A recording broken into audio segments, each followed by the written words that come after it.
Recently যে আমাদের relationship গুলো ওয়ার্কআউট করতেছে না, ব্রেকআপ হয়ে যাচ্ছে, এই ব্রেকআপ হওয়ার পিছনে আপনার কারণ কি?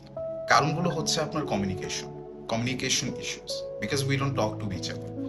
আমরা কি দিয়ে যাচ্ছি, how was our day, we just ask তুমি কি করছো, তুমি কি খাইছো, তুমি কি হচ্ছে এখন ঘুমাবা, এই জিনিসগুলো হচ্ছে কমিউনিকেশন না। কমিউনিকেশন ইজ যে হচ্ছে হোয়াট আপনার যে পার্টনার সে কিসের মধ্যে দিয়ে যাচ্ছে, তার হচ্ছে কোন কোন জায়গায় ডিফিকাল্টিস, কোন কোন জায়গায় প্রবলেম, কোন কোন জায়গায় হচ্ছে ইনসিকিউরিটিস, বা তারা যেটা নিয়ে কথা বলতে পারতেছে না কারোর সাথে।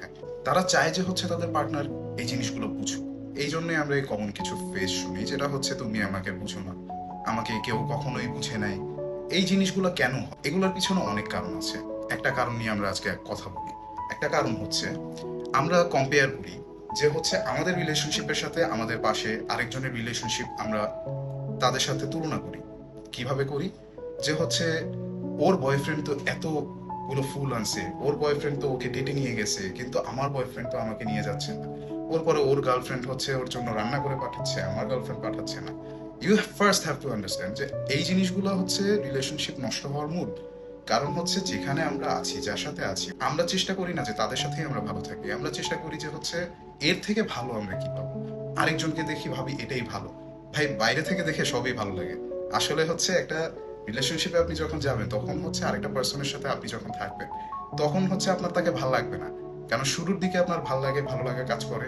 আস্তে আস্তে হচ্ছে ওই মানুষটার রূপ আপনার পুরোপুরি অ্যাজ দে আর, ওই মানুষটা কেমন, আপনাকে সময়ের সাথে ওই মানুষটাকে চিনতে পারবেন। যে হচ্ছে তার ভালো দিকগুলোর সাথে খারাপ দিকগুলো, কখন সে কান্না করে, কখন তার মন খারাপ হয়, কখন তার কি প্রয়োজন হয়, কখন তার কি খেতে ইচ্ছা করে, কোথায় যেতে ইচ্ছা করে। হয়তো আপনার কাছে ভাই এগুলো খুবই অ্যানোয়িং লাগতে পারে, কিন্তু এভাবে রিলেশনশিপ হয় নাই। আপনার বুঝতে হবে যে আপনার পার্টনার কি চাচ্ছে, আপনার পার্টনারকে আপনি কি দিচ্ছেন না। ওই মানুষটা দিচ্ছে দেখে হচ্ছে সে ভালো, আপনি খারাপ, দ্যাটস নট দ্য পয়েন্ট। ভাই, আপনি একটা ডেটে যেতে পারেন যেখানে হচ্ছে হাজার হাজার টাকা খরচ করে রেস্টুরেন্টে যায়। আপনি চাইলে আপনার গার্লফ্রেন্ডকে ফুচকা নিয়েও খেতে যেতে পারেন, and she will be happy. And if she's not, maybe you are doing something wrong. Because আপনি আছেন, আপনার প্রেজেন্সটাই হচ্ছে that makes her feel special. আপনি স্পেশাল তাকে ফিল করান। আপনি এই মানে এটা না যে আপনি টাকা দিয়ে তাকে স্পেশাল ফিল করাবেন, আপনি তাকে ভালোবেসে স্পেশাল ফিল করাবেন, তাকে কেয়ার দেখাবেন, লাভ দেখাবেন। অ্যান্ড হচ্ছে তাদেরকে বুঝে তাদের জন্য হচ্ছে যে ভালোবাসার আপনার প্রকাশ করার যে সাইনগুলো আছে, যেমন হচ্ছে তাকে একটা ছোট ছোট কিছু কাজ করবেন যেগুলো থেকে তারা স্পেশাল ফিল করে, তারা লাভ ফিল করে। যেরকম হচ্ছে আপনার যে কনসিস্টেন্সি, আপনি প্রতিদিন হচ্ছে জিনিসগুলো করবেন।